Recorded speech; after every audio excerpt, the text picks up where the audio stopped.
Honorable Secretary Civil Aviation Walnamji, Joint Secretary handling the Udan scheme Asangbaji, Chairman AI Sureshji, and all the respected dignitaries from the ministry, industry partners, my friends from the media, and everyone here, a warm welcome once again to each and every one of you. We wanted to celebrate the success that civil aviation has achieved through 8 years of completing a revolutionary scheme under the Prime Minister's leadership, which is Udan. So that is why we have invited all of you here. We feel that the success of Udan is not just the success of this government or the success of the ministry, but the success of the entire nation. So very proudly and happily I announce that we have completed 8 years of the successful running of the scheme, which is the RCS Udan. I would say that this celebration that we are doing today is not just a celebration of a scheme, but the celebration of India's aspirations, the dreams of our people, and the tremendous progress that we have made in fulfilling the vision of bringing air travel to each and every person of this country. 10 years ago, if you look at the numbers that the Indian aviation sector has achieved today, it would have been unimaginable. It would have been an impossible task when you talk about the numbers that we have achieved today. But we have made it a reality, one, with the commitment of this government, two, with the leadership of Honorable Prime Minister Narendra Modi ji, and three, one of the driving success for the Civil Aviation Ministry has been the Udan scheme. And with 10 years of this, we have not just concentrated on the top 6 airports, which are the metropolitan city airports. We have also concentrated on the Tier 2 and Tier 3 city airports. And the number that I want to raise again is that in 2014, when the country had 74 airports, today it is a staggering number of 157 airports. And that is the vision and that is the commitment with which the Civil Aviation Ministry has progressed today. And everyone would know that the RCS Udan has been a brainchild from the National Civil Aviation Policy in 2016. And we talk about the success today. I would also like to thank the predecessor ministers that have worked in the Ministry of Civil Aviation. In 2016, a senior member from my party, Telugu Desam, was handling Civil Aviation Ministry, Mr. Ashok Gajpati Raju Garu. Since his time, when Hardeep Singh Puri ji was there, and my predecessor Jyotiraditya Scindia ji also, so many ministers who have come after that, they have all worked towards the progress of Civil Aviation Ministry and especially keeping the Udan scheme at the core of things. And that is why I feel that we have achieved the success that we are talking about today. And I must also highlight that the Honorable Prime Minister first made the RCS flight in 2017 from Shimla to Delhi. And since then, it has been a revolutionary success. And if I have to show you the figures today of RCS Udan, we have run a total number of 601 RCS routes across the country. And we have made 84 routes operational just in the year 2024 alone. And we have brought in 86 new airports under the RCS scheme, 2 water aerodromes and 13 heliports, which have connected the length and breadth of this great nation of India. And more than 1 crore 44 lakh passengers. These are, I'm talking about new passengers, passengers from Tier 2 cities, passengers from lower backgrounds. The 1 crore 44 lakh passengers have benefited from the Udan flights, and a total number of 284 Udan flights have been operational since the beginning of this scheme. So I would like to say that Udan has revolutionized the way we travel in India, and it has also made ease of flying a reality in this country. And when our Honorable Prime Minister Narendra Modi ji launched this initiative, it was with the belief that aviation can no longer be for the elite or exclusive. He wanted it to be inclusive. He wanted the whole country, each and every citizen of this India, to aspire for air travel. He no longer wanted the Hawai Chappal Wala to be traveling on the road. He thought हवाई चप्पल से हवाई जहाज तक सफर जो है ये इस देश में वो सपने को सच सा करने का काम इस सरकार को करना चाहिए और वो करके हमने आज दिखाया है. And through Udan, we have done it by connecting remote regions where the possibility of having an airport or air travel was totally unimaginable. We have constructed airports there. We have brought the connectivity there. And now, students, farmers, local people, businessmen, small entrepreneurs, they are all connected not just to the major points in the India, but they are connected to the entire globe. And behind every flight that takes off from a Udan airstrip, there is a story of complete transformation.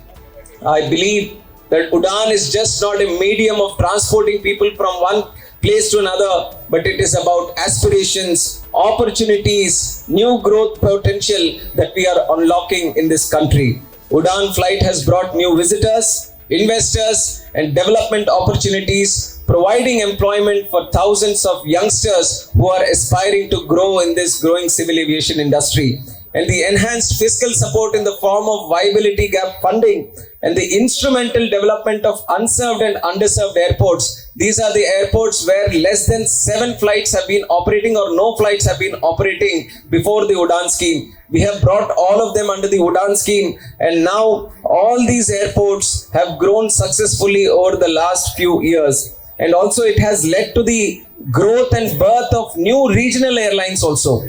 Fly Big, Fly 91, Star One, India One Air. So many airlines. When you talk about the airlines, you're talking about the multinational ones, the bigger ones. But because of the Udan scheme, when you have brought in more airports into the connectivity sector, now smaller airlines are also aspiring to thrive in the civil aviation industry, which is very, very financially sensitive. So that is another growth story that we want to showcase to this nation. And along with the companies that have started the airlines, a diversified fleet which Asangbaji has also shown now, including helicopters, seaplanes, Airbus 320, 321, Boeing 737, ATR 72-seater, 42-seater, Twin Otter, Embraer 145. The sky has been the limit. Earlier, what used to be restricted to 2 or 3 or 4 kinds of planes, now we have expanded it to many other different forms of flight travel, and that is a stupendous success that we have, that we can display today. And Udan has also boosted up demand for a greater aircraft inventory. And if you see the demand that we have for a country today, 800 planes are operating in the Indian airspace, in the Indian registered sector. Now we have orders up to 1200 to 1500 that are pending right now. So imagine those planes also coming in the next 10 years, what kind of growth India can foresee in the near future. And when I am interacting with travelers across the airports also, and they are so happy to share that earlier, what used to be a difficult task for them to go to the airport and catch a flight, now within a reach of 1 hour, within a reach of 2 hours, they have an airport near their place, no matter how remote it is, and they have good flight connectivity from there to the rest of the country. And the impact of Udan on regional economies also, it has been substantial. When you connect a region with an airport, when you give the connectivity, you're not only connecting the people to other places, but you're giving them the benefit of air cargo. You're giving them the benefit of increasing their revenue, giving them the benefit of job growth, and also giving them the opportunity to increase the economic value of that whole place. So the whole stimulated growth and the whole activity that surrounds the airport has mutually benefited both the civil aviation sector and the regular sector. And one important sectors that we have to mention is how tourism sector has developed with the coming of the Udan scheme. And today I can proudly say that our regional airports are not just gateways to the skies, but growth engines that are transforming the faces of small towns in this country. The journey we have taken under Udan shows that the future of Indian aviation not only lies in our metropolitan cities, but also in the regional towns and the rural areas of this country. Udan has played a pivotal role in job creation. Not only has it created direct employment through the airports, construction of airports, airlines, allied services, other ground handling services, many other activities, but it has also brought in indirect investment in the hospitality sector, which is what I was talking about in the tourism sector also.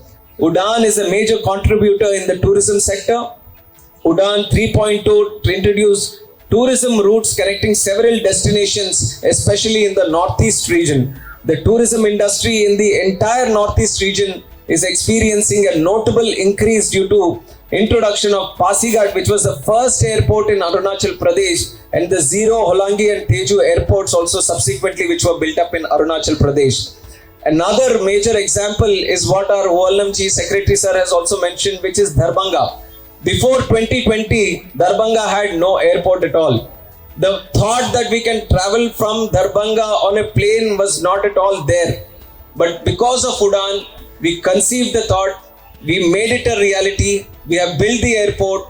Through RCS Udan scheme, we have given the initial connectivity. Now after 4 years, the airport is over capacity, it is saturated, which is why we are spending 1550 crores again to build a new terminal there. And what we have initially provided for 2 flight connectivity in Darbhanga, now it has improved up to 70 flights. That is the potential that Udan brings to any sector in this country today. And just like Darbhanga, we have many other places in the country which have developed and given that connectivity. And I must say that in the last 8 years, Udan has catalyzed the aviation industry and totally revolutionized it in the country. And Udan's biggest achievement is how it has turned the dream of flying into a reality. Now people are aspiring. People don't think twice when they want an airport or air connectivity. And I have gone through one parliament session also as a minister. And when I've been meeting all the MPs, they were very excited to meet me also. And for one specific reason, that is they want an airport in their region. They want more air connectivity in the region. So that is what I came to the statement. I made it on the floor of the House also, that for India, the new railways is airways today. With this, the demand that the airways is creating, that people are coming forward and aspiring for more airports and more international routes, more domestic routes to connect to their airports. And it is with this commitment that we are going to go forward. We are completely seeing how the Udan scheme has revolutionized the civil aviation industry, and we want it to further move forward. That is why what was envisioned for 10 years under the Udan scheme, we want to make it 20 years now. We are making progress and we want to further drive the Udan scheme for 10 more years. We have seen what betterment can be done in the Udan scheme now. We have seen how the market is playing, how the industry partners are utilizing this Udan scheme and now taking their feedback. Considering the growth story India has today, especially with the Atmanirbhar Bharat and Viksit Bharat 2047, the target that our Honorable Prime Minister has set, we believe that civil aviation still has a major role to play in this industry, in the country growth story of this country, especially when we are growing at more than 10% every year. I think we have to stand strong on our feet, and we have to drive this success that we have achieved forward. And we believe that expanding the scheme for further 10 more years is going to be very much the key for the future also. And we are thinking about connecting more regional routes also. We are launching Udan again and again. We are doing more routes to connect. And one important thing that I want to share is how we have changed the guidelines of seaplanes also. We have brought in the seaplane network also under the Udan. We are bringing heliports and the heliport network also under Udan. So these we think are going to revolutionize the seaplane and helicopter operations in the country. So one thing we are going to look forward in the future is how do we mobilize more and more players, more partners, more stakeholders into this scheme, so that these smooth operations are going to be there in seaplane and helicopters also. And what was planned for 10 years, like I said, is going to be there for another 10 more years. It is that plan that we are moving forward. And once again, on this momentous occasion, I would like to extend my heartfelt gratitude to each and every one of you, especially within the ministry and the government. And I would also take the forum to thank our Honorable Prime Minister Narendra Modi ji, who has brainchilded this whole concept of Udan and who has made it a reality today. So once again, to each and everyone who has contributed to this success, my heartfelt thanks and gratitude to each and every one of you. And once again, I thank each and everyone who has come here to celebrate this grand success of Udan scheme of 8 years. We are sure, we are committed, we believe that it is going to go much more higher from what we have achieved today, and for that the continuous support that we have received from all quarters of the civil aviation sector, we request that each and every one of you to continue that kind of support that you have given in the future also, so that we achieve all our targets and we see that India is what is today the third largest global market in the whole world. We dream about making it number one in the whole world. And for that, we feel that each and everyone's contribution is very much required. Your opinions, your suggestions is very much required. We at the Civil Aviation Ministry are completely open in terms of listening to what the industry is saying, and we want to facilitate you, we want to take you on board, we want to create that kind of ecosystem where everyone is benefited in this civil aviation sector. With these words, I would like to end my speech, and once again, a warm welcome to each and every one of you, and thank you for coming here.